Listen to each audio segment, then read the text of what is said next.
How worried should the world be about a President Donald Trump? I'll ask former Mexican President Vicente Fox, who's compared Trump to Hitler.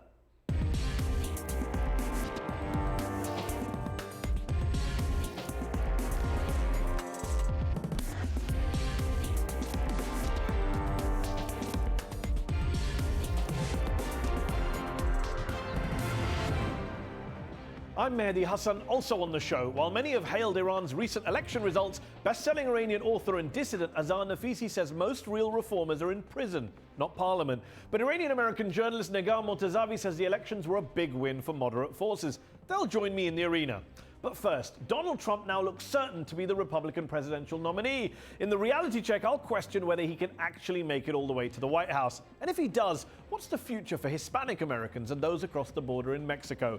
The former Mexican President Vicente Fox has called Trump a false prophet and denounced his plan to build a wall between the two countries. This week's headliner, from San Francisco del Rincon, Vicente Fox.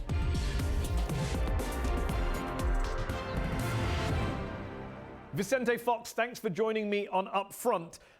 Many people have rightly compared Donald Trump to all sorts of awful figures. They've called him a bigot, a xenophobe, an Islamophobe. But you've compared him to Adolf Hitler. Is he really a Hitler-like figure in your view, someone capable of sending millions of people into concentration camps or even gas chambers? Well, what we hear from him, his message, his wording of the message is certainly the same one that Hitler used to get in love his followers. Soft as he was, all of a sudden he becomes the horrible man and leader that he was. I see Mr. Trump as a false prophet. He's going to take that great nation to the desert, to hunger, because his economic knowledge is extremely poor, because he doesn't understand what training is all about. Of course, nothing about diplomacy and the way you treat other human beings. He's been offending most everybody, the Mexicans in the United States, the Mexicans in Mexico, the Pope, the Muslims, the women, the immigrants, and so on and on. So yes, that's what comes to my mind when I listen to him, so arrogant, so ego-centered, so vain, and empty in his head. And are you worried then, if you're worried about him being on this kind of Hitler-like journey or evolution, how worried are you then about the physical safety and security of Hispanics, of Mexicans living in the United States under a Donald Trump presidency? There are claims already that anti-immigrant rhetoric in recent years have led to a rise in hate crimes against Hispanics in the United States. Are you worried about what will happen to them under a Donald Trump presidency? Well, the thing is, this violent way of speaking, this xenophobic and discriminatory speech is creating violence within the same United States. And yes, it can reach up to a level of a conflict because he's divided now not only the Republican Party, he's divided the nation itself. He's divided the people in different parts of the states. His attitude of the supreme white race and all brown and Afro-Americans and everybody else is insignificant to him. I think he is showing evil and what in the future he can become. You said the supreme white race, you said in reference to Trump. Do you believe that he thinks whites are superior to others? Do you believe he's a racist himself? Absolutely, yes. Every word that he says goes in that direction. You said in an interview last week that you, as a Mexican citizen, refused to pay for Trump's wall. You used a rather provocative four-letter word for it. Donald Trump's not happy with you. He's since demanded that you apologize for swearing in relation to him and his signature policy. Will you say sorry to the man who's likely to be the official Republican nominee for President of the United States? Well, who really needs to apologize is him to all the people he has offended, especially my dear Mexican migrants in the United States, which are heroes, which make an enormous contribution to that economy. Who will be picking up the apples in Washington State? Who will be harvesting the fields in California? Who will be doing the service work in the restaurants, in the kitchens? Who will be serving the own homes of the American wealthy class and even himself? He has hired undocumented, he has hired in his home migrants, and so it's absolutely inconsistent what he is saying and showing. And if he does become president of the United States, what do you think the Mexican government's response should be? Would you advocate withdrawing diplomatic ties in protest or banning him from entering Mexico, as some Mexico City legislators proposed only this week? What do you think Mexican government should officially do? It's not what Mexico is going to do. It's what the United States is going to lose. For instance, he says he's going to build a wall and go into a trade war with Mexico. He's not understanding that by trading, we both win. But either he's not understanding that Mexico buys from the United States every year millions of US dollars. This means millions of jobs for US citizens. Where is he going to replace that market and sell those products? It's very stupid what he's saying. He says he's going to tax automobiles manufactured in Mexico coming into the United States. I mean, what is the consumer of a car will say when the car price increases 20%?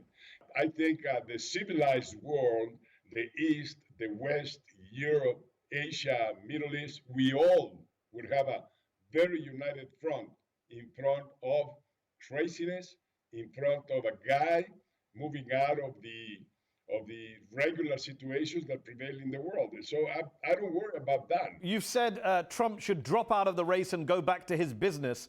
You're a former businessman too. How do you rate Trump as a businessman? Because there are some serious issues, serious questions, not just about his politics, but about some of his businesses, aren't there?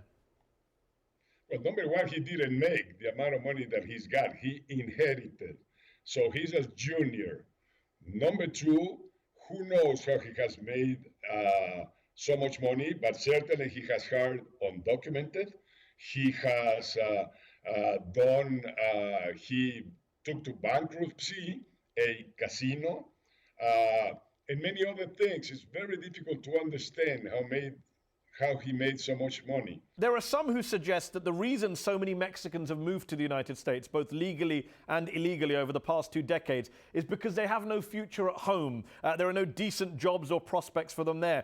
During your 6 years in office, you wanted to create 6 million jobs, I believe, but you created just 1.4 million. The Wall Street Journal has pointed out that, quote, during each year of Mr. Fox's presidency, between 400,000 and 700,000 illegal immigrants arrived in the U.S. from Mexico. The number of illegal immigrants from Mexico was roughly equal to the number of jobs Mr. Fox did not create. Well, I mean, what do you want me to say? Yes, that was the situation then, but nothing and nobody in Mexico, any president has done what we did with the Mexican economy. We transformed it. Today, the fundamentals of Mexican economy are absolutely great. And this is why we're navigating on this crisis, worldwide crisis, this drop in oil prices with success. Mexico is growing this year over 3%. Very few nations can say that in the world. So Mexico has a very privileged position. And what we have to do is tear off walls and build up bridges. This is what Trump has to understand. Vicente Fox, thank you so much for joining me on UpFront. No, thank you, sir. A pleasure, and good luck to you.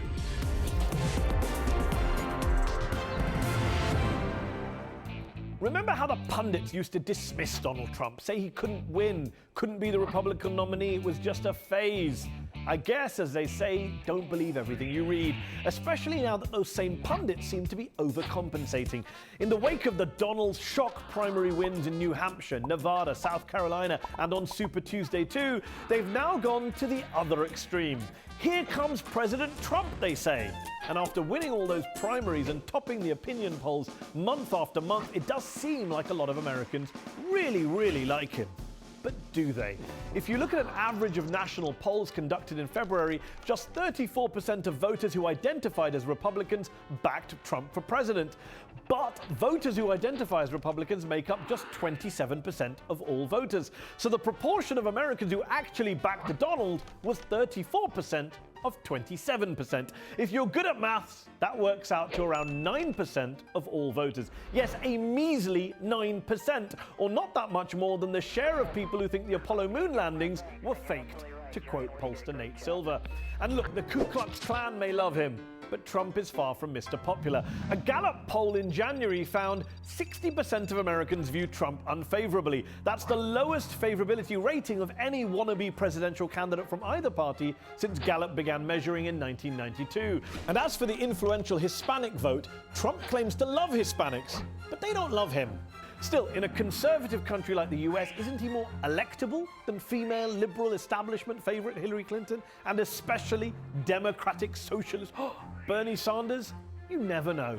Unless you look at the numbers, that is. The Huffington Post, which has tracked 87 polls from 18 pollsters, currently puts Hillary 5 points ahead of the Donald in a straight head-to-head battle. As for Sanders, well, if you look at national polls and you want a candidate who is going to defeat Donald Trump, you're looking at that candidate. He's right. Even the socialist is currently leading the billionaire nationally by between 6 and 9 points. So sure, the pundits were wrong. Trump is now the hot favorite to be the official Republican nominee for President of the United States. We've done something that almost nobody thought could be done.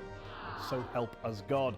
But as for actually winning in November and moving his office from the Trump Tower to the West Wing next January, well, as we've seen, anything could happen, but I wouldn't bet on it.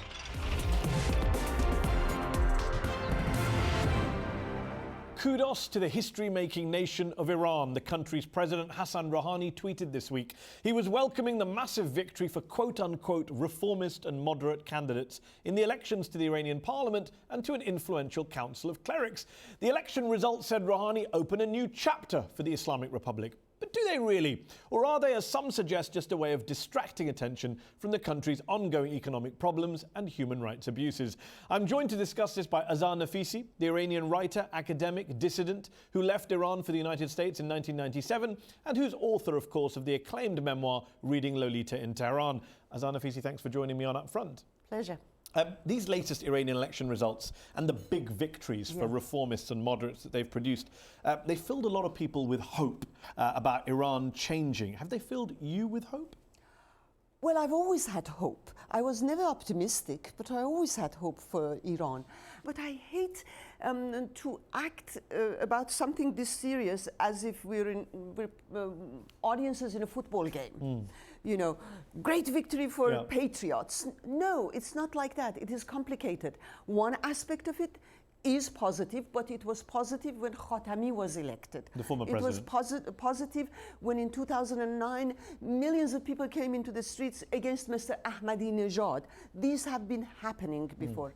Remember all the sort of predictions about what Mr. Khatami can do. And now the whole point about Mr. Khatami's time was that during that time there were openings. Civil society was active. You read those newspapers, you know, from dialogue of civilizations to freedom of speech. Okay, so what happened? Today, all those people who were at the forefront of that movement are in jail. Some of them voted from jail.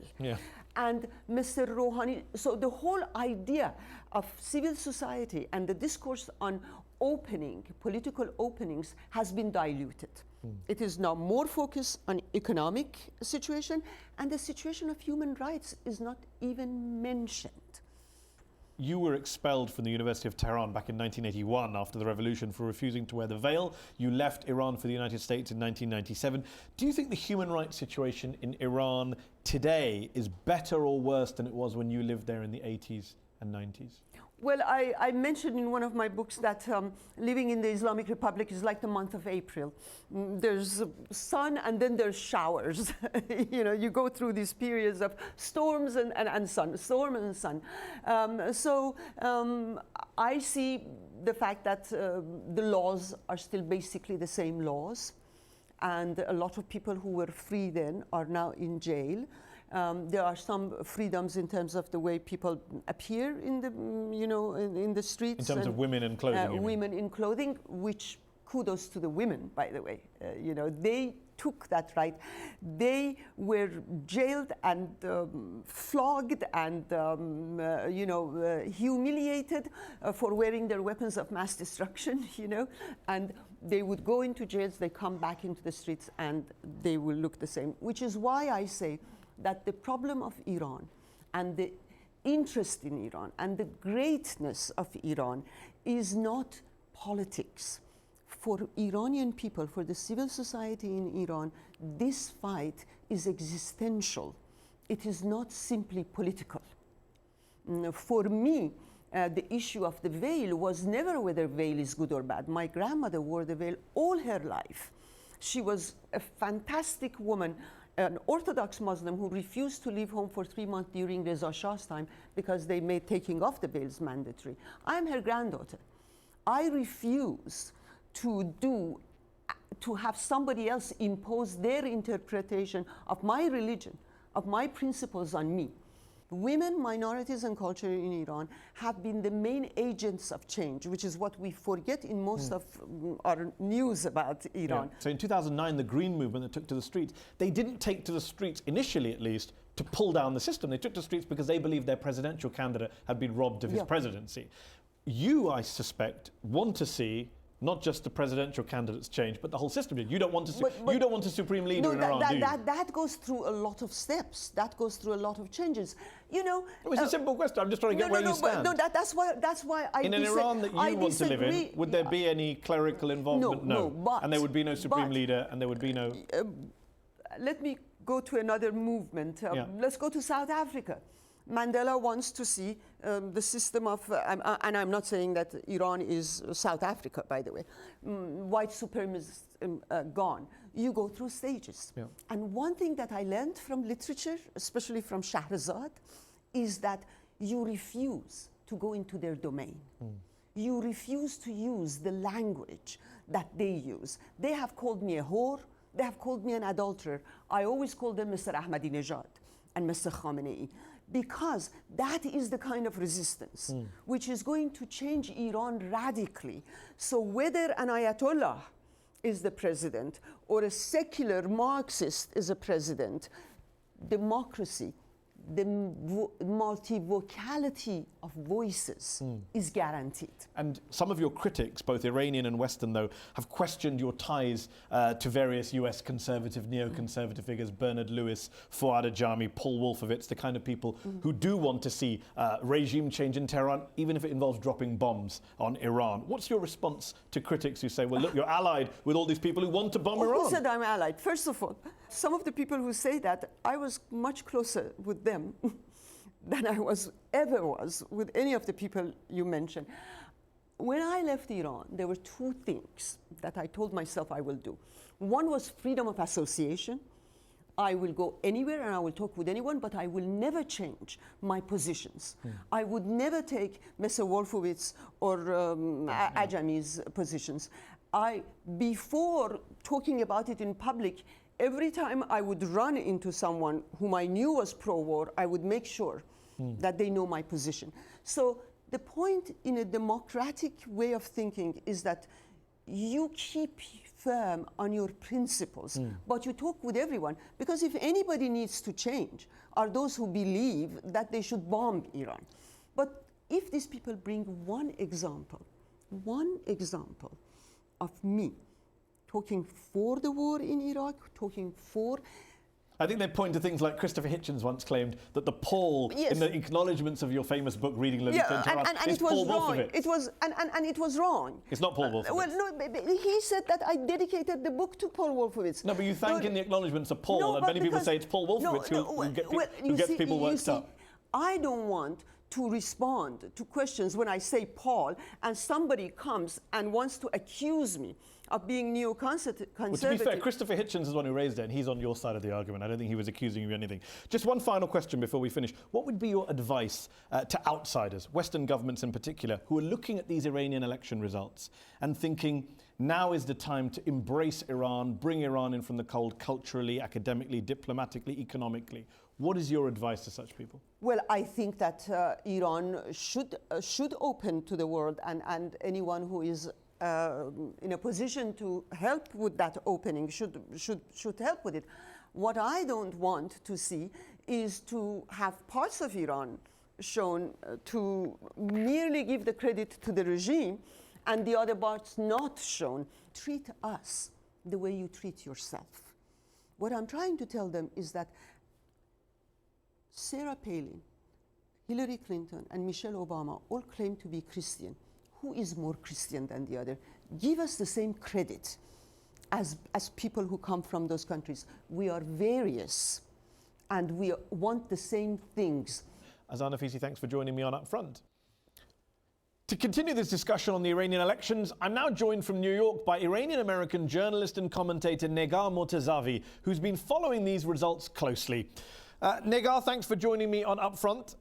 Are we getting too excited by these election results in Iran? Do they really matter that much? Azar Nafisi was suggesting that it may not be the great opening we want it to be.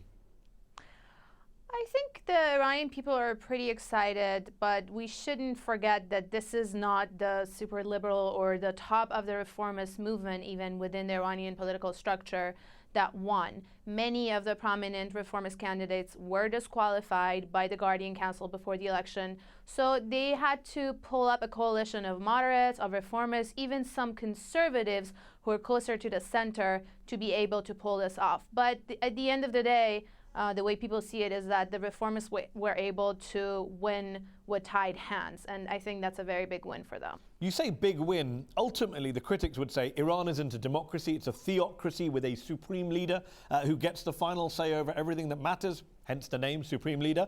So it's a mistake for outsiders to spend so much time poring over these election results for a parliament which doesn't have much power. I actually don't see it as that black and white. At the end of the day, the assembly of experts that the Iranians voted for, technically on paper, according to the constitution, is the body that is supposed to appoint and even oversee the supreme leader, as you may, or the leader of Iran. On foreign policy, for example, where Iran often is in the news headlines globally, it's been heavily criticized for things like supporting Bashar al-Assad in Syria. These elections aren't going to change any of that, are they?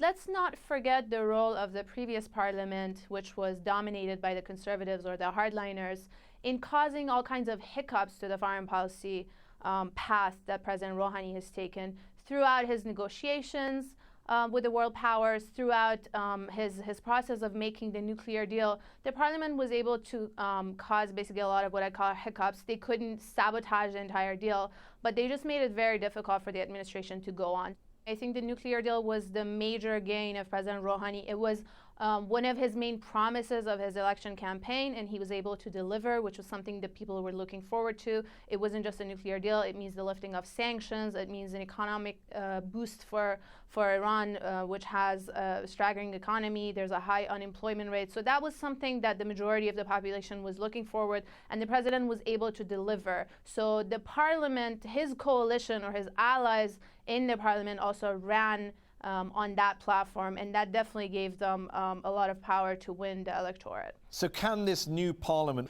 improve the human rights situation on the ground inside of Iran, even under President Rouhani, who is deemed to be a pragmatist, a moderate, the guy who did the nuclear deal? Under his presidency in 2015, I believe the number of executions in Iran went up, not down.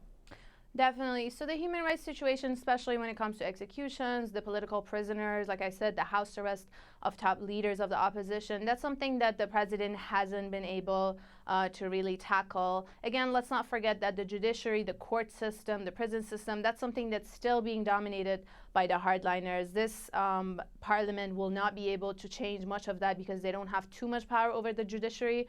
But again, the parliament and the administration are two important pillars of power. So if both sides are in the hands of the moderates, at least they can be able to work together and form a coalition, and there will be a stronger power against the hardliners or the judiciary system. But still, I think that would be a slow process.